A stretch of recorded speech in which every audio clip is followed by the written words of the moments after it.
Well, thank you to everyone who's joined and logged on to this webinar, hosted jointly by DeVono Cresa, a leading commercial real estate consultancy acting on behalf of occupiers, and also BDB Pitmans, a leading law firm with offices in London, Reading, Southampton and Cambridge.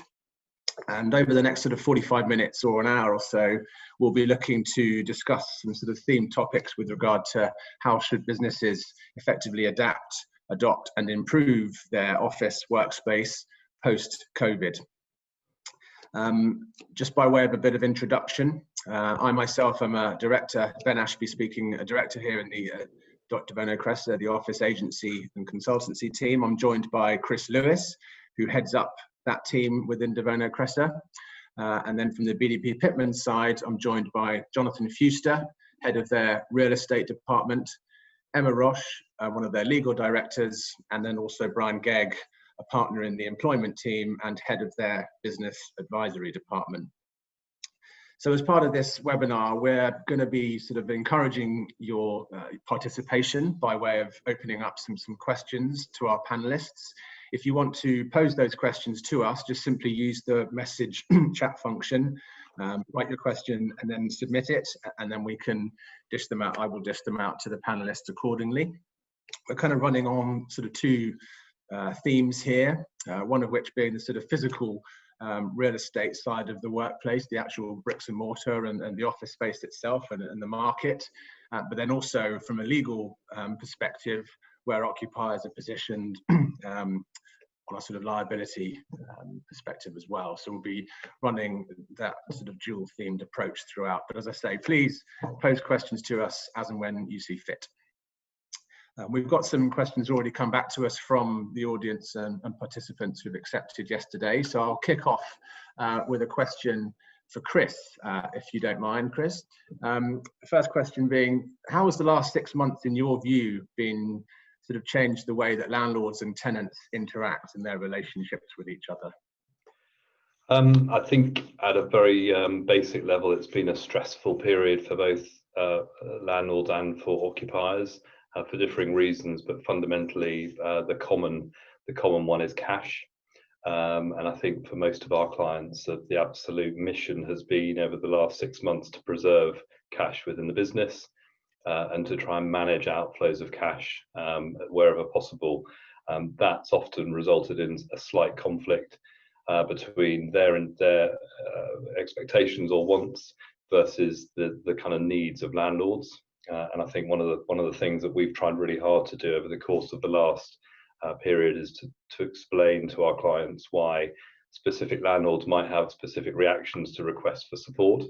And the reality is that most landlords have some form of repayment requirements, and unfortunately a lot of the people who were ultimately kind of looking for support were finding that their landlords just weren't literally in a position to give support. But on the whole, there's a certain amount of empathy from landlords, and we're certainly doing our best to kind of manage and kind of enhance that empathy. And you know, we hope that for many people they'll see this experience as having been positive from a landlord and tenant one. Okay, thank you. And so, Jonathan, from a legal perspective, same sort of question to you. Are you noticing any sort of shift in terms of how the relationships are evolving from a legal technical point of view? I think it's got landlords and tenants talking. You know, the relationship may have been a bit remote in the past. Tenant occupied, landlord collected money. There's nothing to start a conversation like the suggestion that the landlord won't get his money. So it has led to tenants and landlords speaking. Landlords maybe understanding more about tenants' businesses. I think Chris is right. You know, there has been a good level of empathy, particularly amongst institutional landlords, because the last thing they want is major drama and disruption. So they're keen to agree a deal that they can report, whether that be, you know, a rent holiday or different arrangements for payment. It's really a case of having that level of understanding. You know, we've had clients where the view from the tenant has simply been, it's not fair, something has happened, let's share the pain, which on a level is absolutely reasonable. but at a legal level doesn't really stack up, because of course the obligations remain in force to pay rent. So there has to be a little bit more substance, which has led to landlords taking more of an interest and more of an understanding in tenants' businesses. Sure. And we've seen quite a lot in the sort of press and social media, the notion of sort of space acting as a service as opposed to just a commodity. I think obviously that's playing out quite sort of profoundly at the moment. Would you agree, Chris?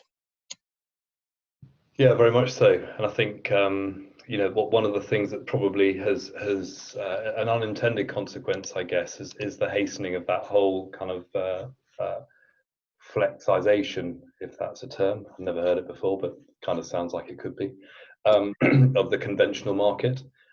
So conventional landlords, developers offering spaces that now are perhaps delivered in a fully fitted way or available on a much shorter lease term than previously would have been possible.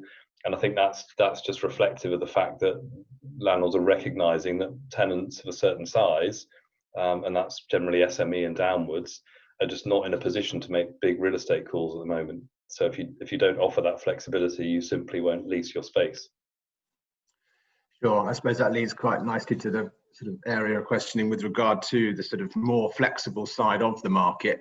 Do you think that landlords, I mean, you're talking about SMEs and smaller companies, but larger corporates, the whole range of business size, will they start to be looking at flexibility a lot more kind of concentratedly, and will landlords change their offering to sort of match that of the serviced market, do you think?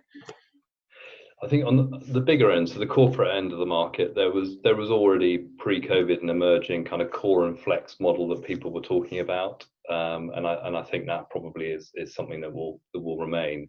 Going back to my earlier point about cash preservation, the problem is the more flexibility you bake into a deal, the less cash there is available from the landlord to help fund certain aspects. So if you're facing a big move with big capex requirements, then the way to leverage your landlord the most to get as much cash out as possible to help you fund that move and the fit out and all the rest of it is to give them a decent lease term. So the less term you give, the bigger the impact there. So I think that's probably a consideration. Whether we see the core and flex model moving down into that smaller market, I'm not sure at the moment. I think the reality is we're going to have so much choice in terms of that flexible space I was talking about earlier that landlords are giving, as well as subleases coming onto the market from tenants who are looking to kind of downsize their footprint, as well as the flexible operators who, again, are also tilting their models slightly to offer different products. It's probably never been, and it won't be for quite some time, I should think. These next 12 months will probably be some of the best times to be out acquiring and looking for office space, but also one of the biggest moments to make a call that you need office space. Recognize that too. Yeah, for sure. And that kind of whole issue of do businesses return to work? When do employers and business leaders, when do they start to sort of get their staff back into the office? And that kind of whole return to work piece is very kind of topical at the moment. Brian, have you got any kind of detailed insight as to what do businesses really need to be doing to make their offices safe these days and try and sort of attract their staff to come back?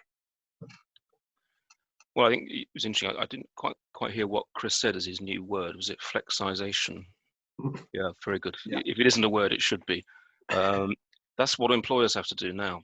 I think that the whole dynamic between employers and their staff has changed forever, really. And I think there's two things. There's the physical side of the health and safety element, so risk assessments. You just have to do all you can to follow guidance and to make sure that when staff are coming back into the office, they know it's as safe as it can be. So that's the first one. And the other one is having to look at your business. You have to be flexible about your own business now. So I think we're seeing an awful lot of employers being quite honest about their business. What shape was it really in before coronavirus? And what will they be steadily doing now to get it in the right shape to move forward? And that will bring a lot of change, but it's a good exercise. A lot of our clients are doing that quite deeply now, really looking at what they do, what their staff do. This is not necessarily getting rid of people. This is actually saying, look, over the years, you become a manager of whatever it is, but really you've been doing this. So we want you to focus on that going forward. There's a lot of change like that happening at the moment. And getting people back in is a different issue. Obviously, that's changed slightly recently, but a lot of that will be driven by what a business really needs. Where do they really need their staff to be, and how often do they really need them in the office? There's so many dynamics there that it's not a one-size-fits-all thing. I think it's driven by your own business case as to what you need in your business now. And again, we've seen widespread reports of the death of the office, and God forbid that ever happens. I really can't see it happening. But Emma, any views on that and kind of how important offices are going to be for businesses moving forward? I mean, it's clearly it's a changing landscape, but surely the office remains an integral part of most businesses' kind of operations. Would you say? Yeah, I think it's twofold, isn't it? I think in terms of how the business operates, and also sort of the psychology and the mental health element to that. I think that's going to be a huge play in the next 6 months as well, actually. And obviously, in the government guidance at the moment is that you come into work if you can't work at home, and one of those reasons, or a large sway of people that I know are working in the office is because they work effectively in the office because they want that interaction and they want a different space from home. So I think that's a big play. And just working as a team and working and supervising with trainees. So if you're a supervisor to a trainee, you're in the office at the moment. So there's a play both ways. But in terms of the office, there won't be a death of the office. It is just going to be, it's just going to have that flexibility, isn't it? In terms of, some of the Magic Circle firms are saying that their employees can work up to 50% at home, and that's going to look like a permanent solution. But I don't think it will be any more than that. So I think it's pros and cons, isn't it? I think people have realised they've got that balance, that work-life balance that they can have by having that time at home. But I think people are also desperate to get back into the office. So it's not going to be one way or the other. Yeah, okay. So just in terms of, what we've been doing over the last sort of 6 months since lockdown started and what we're hearing from occupiers, etc. So Chris, what are the sort of things that tenants are looking for in terms of help, in these times of hardship from landlords? What have we been hearing from them in terms of, concessions required, etc. And as I say, help provided? I think the very immediate reaction was looking for some form of rent deferment or rent mitigation. There was also a lot of discussion about service charges and how they might reduce, reflecting the fact that buildings were being closed for periods. I think the reality is, over the course of the last 6 months or so, that whole thing has kind of evolved slightly. And as Jonathan said earlier, landlords need to understand what the real pain is, in order that they can then respond accordingly. And I think actually that most landlords will find some form of support to offer their tenants. Some cases it will be felt to be quite generous, other cases it will be seen as less so. But that's kind of down to the individual counterparty that you have in a scenario.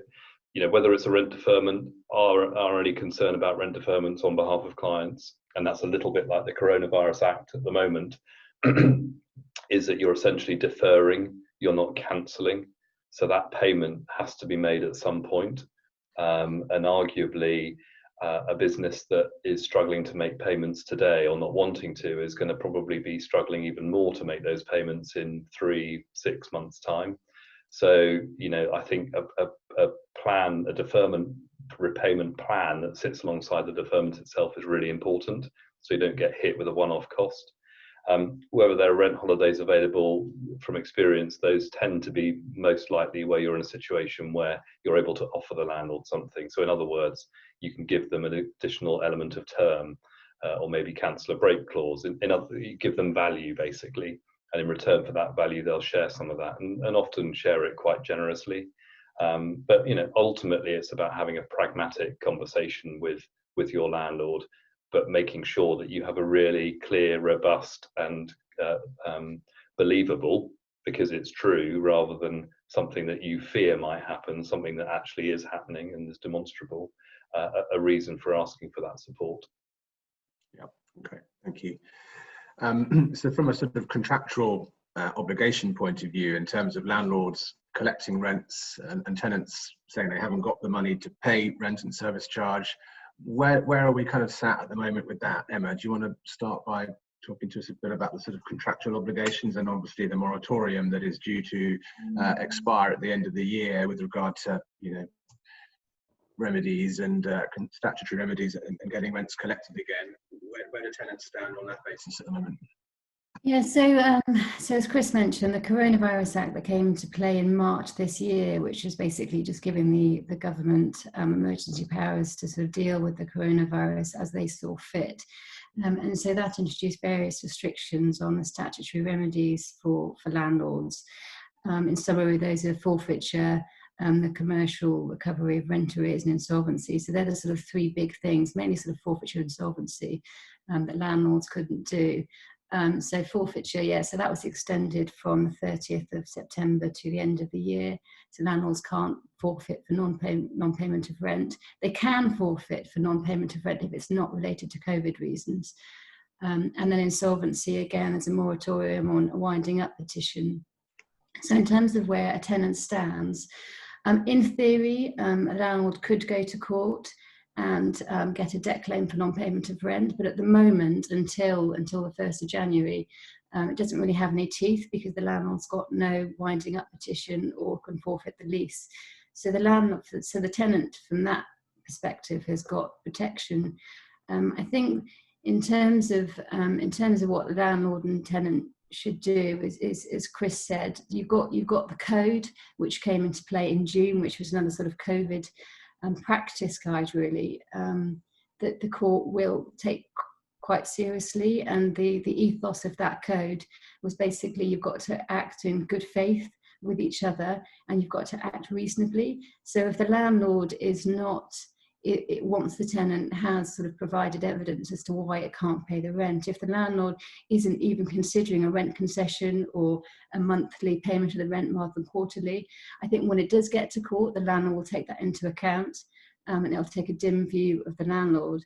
And equally, it'll take a dim view of the tenant if they are just taking advantage of the legislation, the corona legislation, not to have to pay their rent.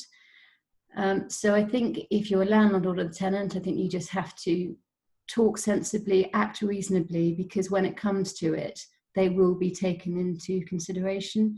And then, you know, I think our property litigation team have seen more break options exercised in the last 6 months than they have for the last 4 or 5 years. And I don't think that's necessarily to do with the fact that tenants want to terminate the term. I think it's terminating the term to renegotiate a new lease. So it's using that as a strategy. And then obviously, you know, looking to sell part or whole of the lease or underlet part of the lease.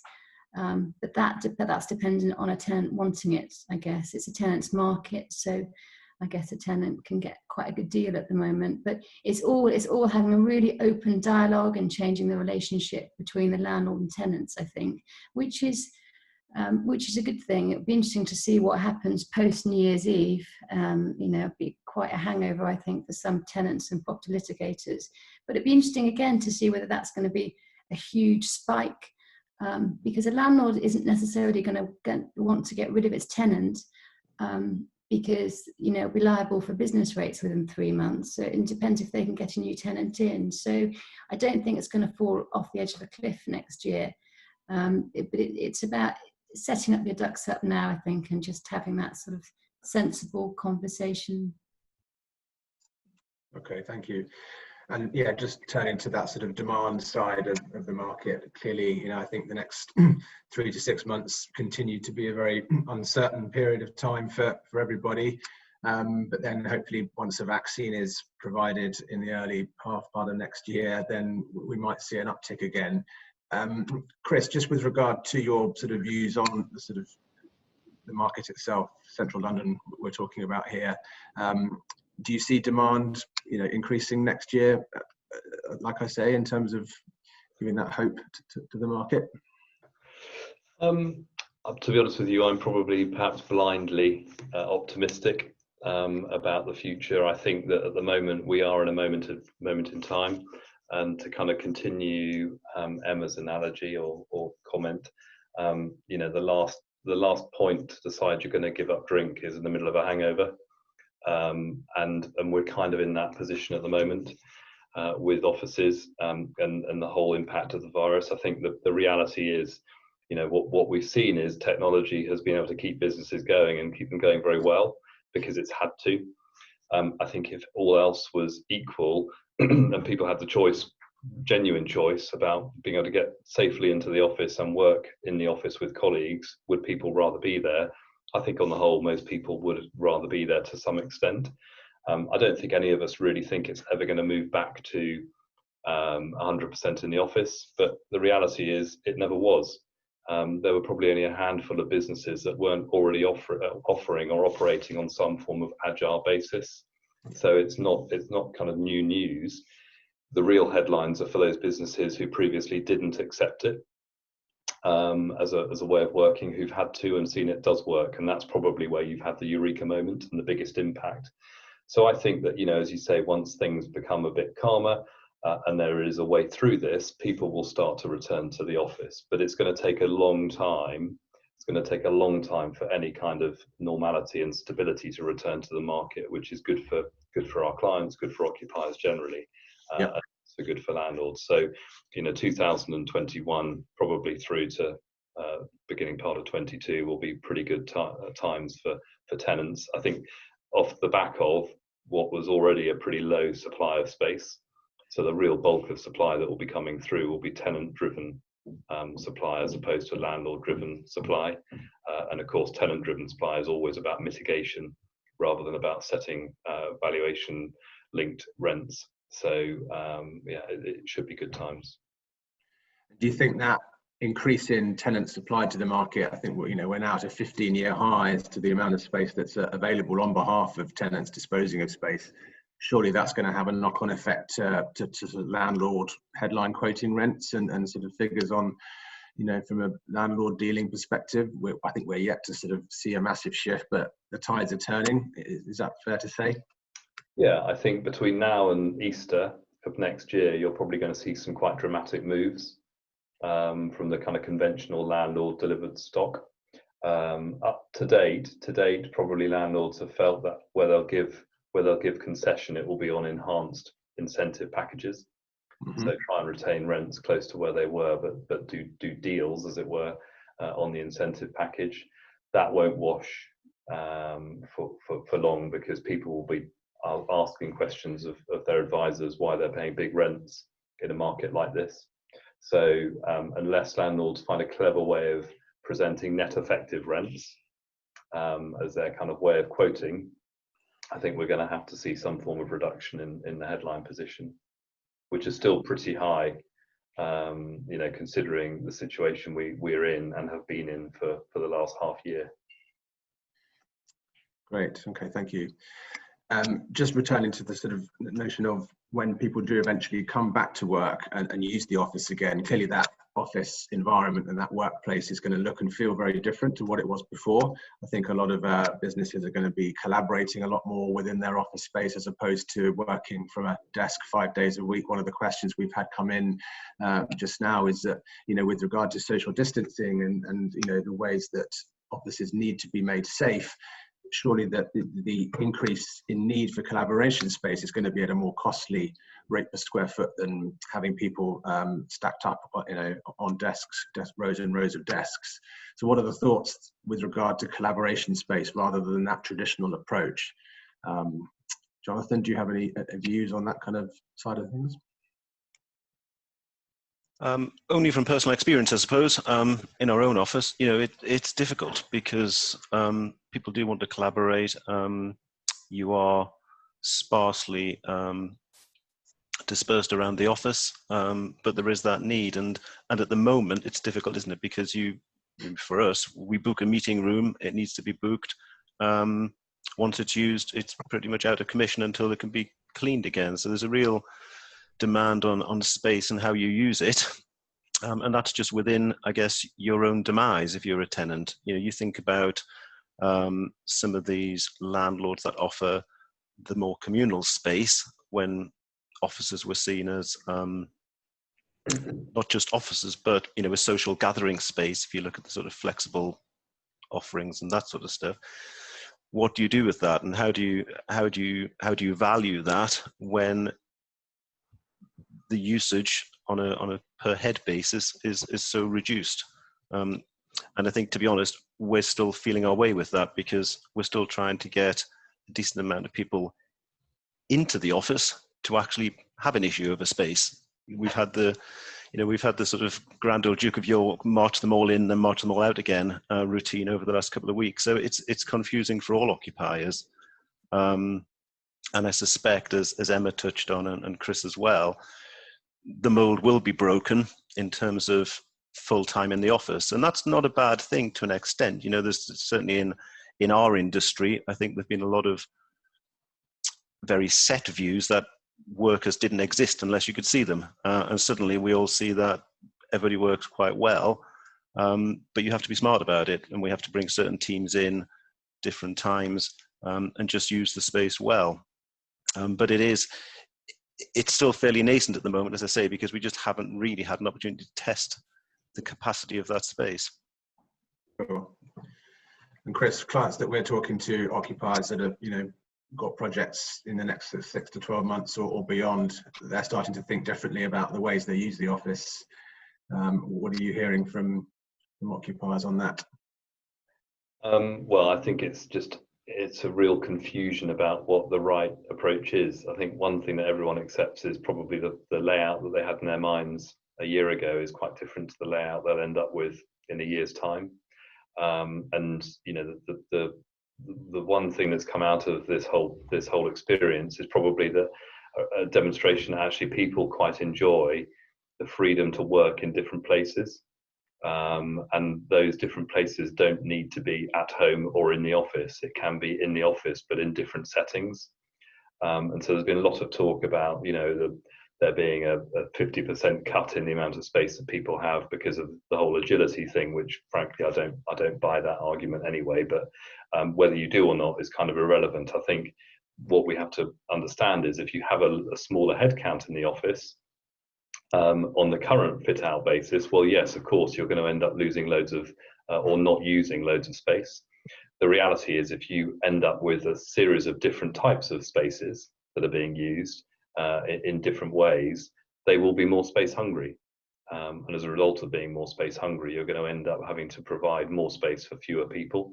So I think, you know, we could end up in a situation where actually the net position is maybe even the most aggressive kind of agile workplaces are only kind of 20-30% smaller than they are currently. Yeah, that's true. Thank you very much for that, Brian. And from a sort of more technical point of view, and you know, we touched on a bit of health and safety and the sort of return to work sort of nuances that businesses they're having to consider. Are you hearing or seeing anything specific that's of interest at the moment with regard to this different way of working? I think one of the things Chris said earlier about people accepting, or managers accepting, and Jonathan said much the same thing, that people can work flexibly is really, really important. I mean, some of the worst cases I've seen in a tribunal are managers who, when someone wants to come back from maternity leave and work flexibly, they've instantly put an email out, which nobody saw until the court case, saying nobody works flexibly in my department. It doesn't work. Well, of course it does. You're dead in the water, really. So I think people now need to be looking at this. There's extremes. I mean, personally, I don't accept the argument that someone will come forward now and say, I've proven I can work flexibly outside the office. I'm more efficient because I don't have to travel. I've moved to Wales. I want to continue like this. That's just, you know, that's one end of the spectrum, and the employer's got to be in a situation to say, sorry, that doesn't work in the situation or the position that you've got. But on the other hand, there clearly has to be flexibility when these things can work. So managers have to be trained in this, because it all comes back to discrimination of various types. It comes down to trust as well. There's a huge element now of trust between employer and employee, two-way trust. There's a whole load of cases and liabilities that come out of breaching that. So if you're going to say to people, look, guys, you'll never have your own desk again. We're going to be effectively flexible, and you introduce that properly, then of course you can do that. At the moment, again, Chris, I think said we've got a moment in time now, and I think I do agree with that. I think now is slightly different to what it could be when this whole thing is over. At the moment, as Emma said, we're working on the concept of effectiveness. If people feel they're more effective in the office for any reason, then they should be listened to and come in. People shouldn't be barred, but also we've all got to comply with the guidance. So it's there's a balancing act at the moment. Yeah. But when the whole thing, whenever it is, when the whole thing's cleared, that's the position where employers have to say, this is how we run our business. This is what we need, and it's our choice. And as long as we implement that fairly, then we can do that. And presumably as well, I mean, interestingly, there's a whole piece about, at the moment, people are working from home in many cases because they have to. It's not necessarily contractual requirement. Moving forward, you could imagine a situation where people have seen this silver bullet of space reduction and actually bake it into people's contracts that an element of their time is expected to be at home. And then presumably, as much as we don't like the idea of it on our side, there's actually a huge issue there for the companies as well, because, unwittingly, they've suddenly, a company of 300 people have suddenly got a footprint of 301 offices. Because they've got that responsibility for other people's home environment. Well, absolutely. And I think, I personally haven't seen a client change people's workplace yet. They're still operating on the contracts they've always operated on. And probably in health and safety terms, people are working temporarily at home at the moment. When you get to permanently working at home, you've got a whole different ballgame, because the health and safety flips into having to monitor that workplace, which is the home, making sure that workplace is safe, etc., and do a risk assessment for that workplace. People are not quite seeing that coming yet. There's some care to be taken there. We're all talking to businesses from different sectors and what have you, but are there any kind of differences of opinion across the sector base that we're talking to in terms of what business leaders are thinking of doing about returning to work, or the implementations they're going to make once they have returned? Are there differences from, as I say, from across the different sectors that we're talking to, whether it be banking, finance, professional services, tech, media? Any views there? Emma, do you have anything on that? Well, I guess it comes down to kind of, what the day job is, isn't it, really? And I think that there's going to be trainees and graduates in every sector. So I think that's kind of something to consider in terms of, having people in the office to supervise the juniors. I think in law firms, there's definitely going to be at least 50%, if not more, unless you're a virtual firm. I mean, of course, people have left traditional law firms to go to a virtual firm, and I know if you've enjoyed the experience of working from home, and you can say, well, I'll change my platform and I'll go to a virtual firm. So, but I think a traditional law firm, where you're in the office and seeing one another and talking to each other and collaborating and working on various different cases, is really important in my view. So that's sort of the legal profession. Tech, media, I mean, that's all been about sort of the WeWork space as well, hasn't it? I mean, that's going to change again because of the implications and the space and being in the close proximity. So I guess it depends on on what you do and where you do it. I think there's going to be competition though in terms of where you work, because now people have been able to work. I think that flexibility is going to be something that people look for in a way they didn't before. So I think there's going to be competition in terms of what you set out as to where people can work and what flexibility there is there. So I think that will come through. Do you think, Brian? It's difficult to speak for sort of other sectors, really. It's just my own experience of it. Yeah. Yeah, I think the sector you're in is is absolutely crucial. You know, there are in many sectors simply people that cannot work at home. It's absolutely impossible to work at home, and that's a wholly different dynamic to professional services, where you know you're providing advice and assistance of that type, and you can almost do that from anywhere. So that's they are very, very different. And I think we also ought to remember, prior to all this, if you, in legal terms, if you wanted to work flexibly, you had to come forward to your employer under quite difficult regulations and say, here's what I'd like to do, here's how I think it could work, here's how I think you could adapt things. You had to have a whole business case of your own as an employee to flexibly work.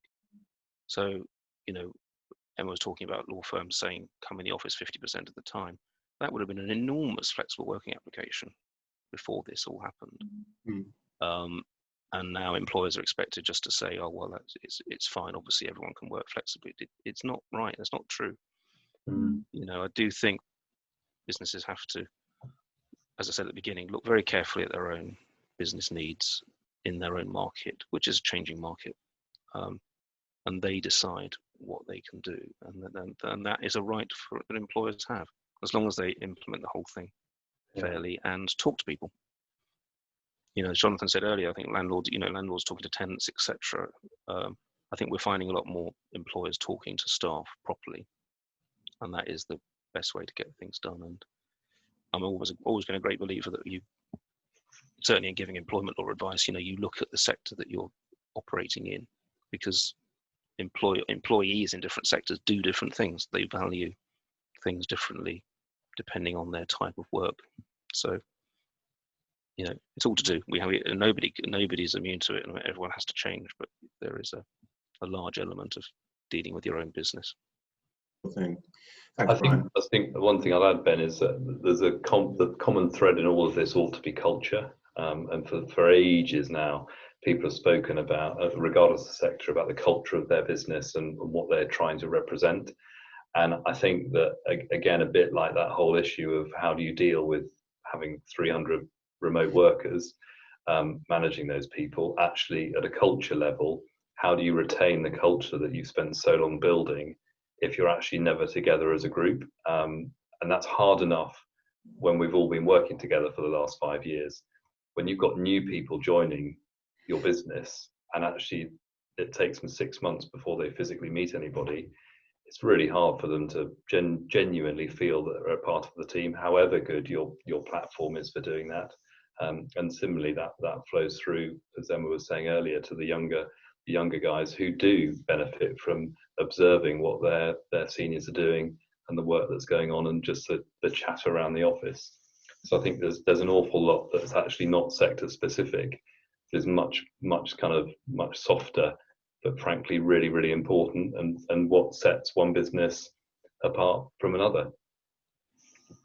Yeah, I think that's right, Chris. But I think, again, it goes back, you know, culture, landlords, that understanding of tenants' needs, because I think there's always going to be a need to have that office environment. It's just that people may not need as much of it for a fixed time, or they need to be able to, you know, co-occupy with other people or work collaboratively with other businesses. And I think from a landlord and tenant point of view, you know, where we usually are, you know, we already established that the Coronavirus Act was a bit of a political stop, really. It didn't really do much to address that relationship, other than say, as a landlord, you can't forfeit, which is probably the last thing you'd do anyway. You know, it's a bit like saying you can't shoot the hostages. You want the tenant in there. They are the people that pay your rent. And it didn't really offer any real guidance as to dealings between landlord and tenants. And I think, you know, a lease is a rule book, effectively. And we've got many fixed rules in there that we're going to have to get landlords to look at. An obvious one is around occupation, your ability to sort of mitigate if you don't need all of your space, being a bit more free about underlettings of part or co-sharing on licenses. It was always the fear of landlords that was bad because it could be a management issue. You get somebody in, they may claim rights, but I think people just are going to have to grow up a little bit about that, because the way we're operating, we have people segregated anyway in spaces. What is a permitted part that can be exclusively occupied now? It's probably quite different to what it was before. And people are desperate to mitigate liability for space that they can't use, and other people, I guess, will enter the market if there's a more flexible entry point. So I expect us to see changes in what has always been, sacrosanct clauses in leases about landlords just having to accept that flexibility and passing it down. You talk about different sectors, and of course the one that's been burnt the most, which won't necessarily be relevant for this audience, but retail, you see what happens there, and you've seen the shift in rent patterns, people moving to turnover rent, minimum rent, turnover, that sort of thing, which makes sense in the retail environment. We're probably all a bit more comfortable about that. It's controversial, but how far are we away from commercial landlords having to accept some buy-in with their tenants as to the health of their business? It's quite difficult to track. It's almost like taking an equity stake in the business to see how they do and how much rent you get. But you can see it coming if the pressure is maintained and we have this prolonged period where people can't occupy in the way that they want to occupy. Now, that's going to be very difficult to swallow in the investment market because, of course, we all want certainty. But those are the tensions that I think are going to have to be addressed. And people need to talk about them. It's not, in our space, it's not sufficient to say, that's our standard, at least we don't do that, because it's just not standard times. And we're already seeing it with clients who want space, but they want to be able to use it in a different way, introduce people, share the risk, share the cost, maybe not on a permanent basis, maybe just for, a year or so. I think landlords have to buy into that flexibility. And I don't know whether you're seeing anything, Chris, in terms of, the sort of requests for flexibility that tenants are making, whether landlords have actually are turning that corner yet and accepting that there needs to be a little bit more slack in terms of what tenants can do in terms of underlettings or co-sharing. We're not necessarily. That's probably, I guess, coming out the other side to an extent when tenants have worked out what on earth they can actually do with their space. On the payment side, obviously rents and service charges generally in our world are paid quarterly. I think something that many landlords moved to quite quickly was that those payments could be made monthly just to ease cash flow and stop there being large lumps going out. As I said at the beginning, the experience is if you have a sensible conversation with your landlord, on the whole, they will be pragmatic because they recognize that actually it's not in their interest to be anything other than helpful right now if they can possibly do that. So, I think there's nothing is out of bounds, but as always, you've got to have a reason for asking the question. If you don't have a reason and you can't demonstrate what that reason is, then it makes those conversations far harder, whether we're having them on behalf of our clients or whether you have them direct. Good. Well, thank you, everybody. There's still a few more minutes on the clock. If anyone wants to forward across any more questions, we've probably got one or two perhaps that we can answer. But I just, in terms of closing up, it's obviously very topical at the moment for all of us. We're all in this together, which I suppose gives us all some sort of sense of camaraderie, and so we're all feeling the pain to some extent. But it's certainly an interesting viewpoints that you've all been giving us today on these topics of returning to the office and the sort of culture change that's needed between landlord and tenant and what's happening to the market. Very insightful. So thank you very much indeed. Oh, I have just had one more question come in.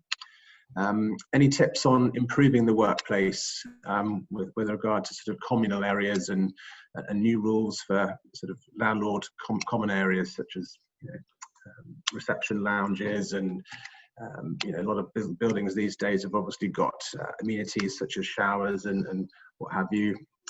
Brian, are you seeing anything from a technical point of view as to what buildings need to be, how they need to be readdressed to apply with these COVID compliant rules?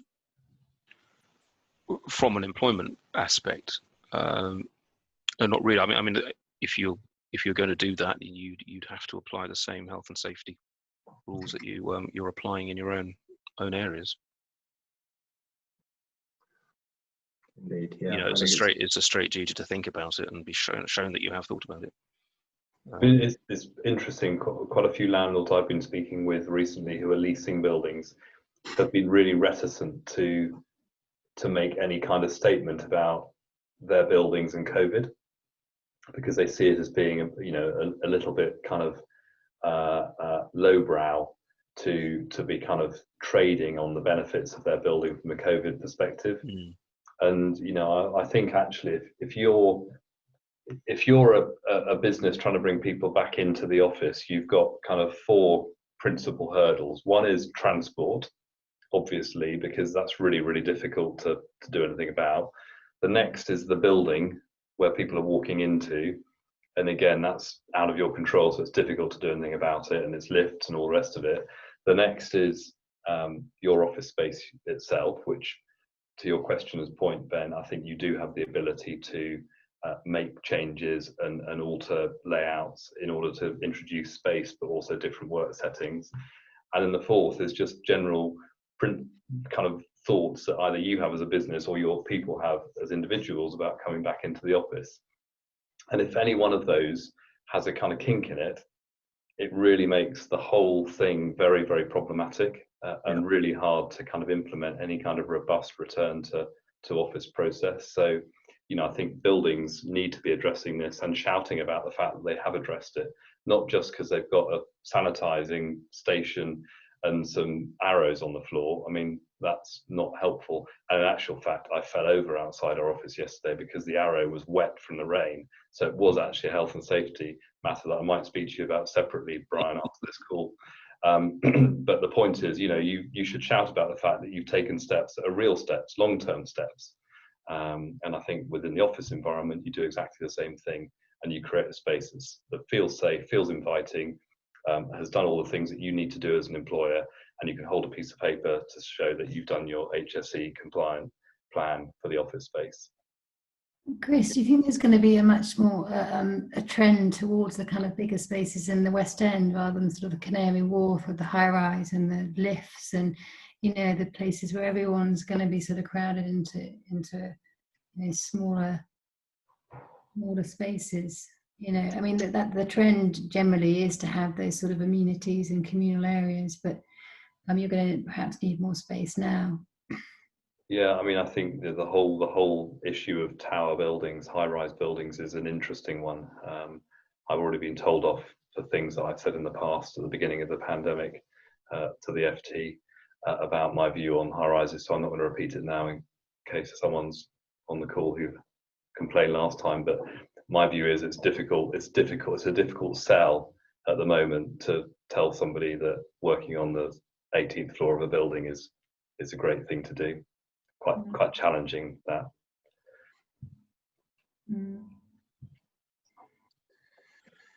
Okay, everybody. Well, I think we are drawing to a natural close here. So I'd like to thank Chris, Jonathan, Brian, and Emma for their time, and also for you as an audience for your participation in this. It's been insightful. I hope you agree.